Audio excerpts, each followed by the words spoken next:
aujourd'hui dans l'histoire est proclamée la République turque consacrant la mort de l'Empire ottoman. Vaincue à l'issue de la Grande Guerre, après s'être rangée aux côtés des puissances centrales, la Turquie suscite la convoitise de ses voisins et notamment la Grèce.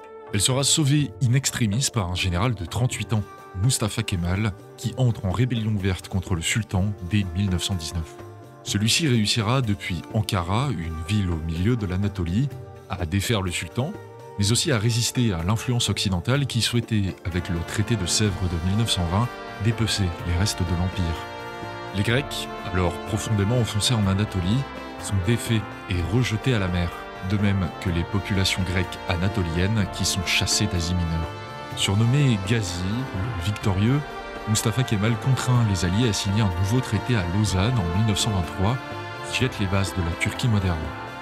Il gagnera alors suffisamment d'influence pour devenir le leader de cette nouvelle République turque, devenant son président en rupture totale avec les traditions ottomanes.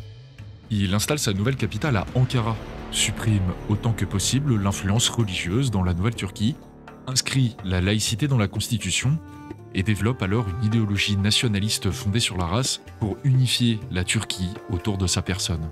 Et c'est à la suite de ces nouveaux traités que la République de Turquie est proclamée officiellement le 29 octobre 1923.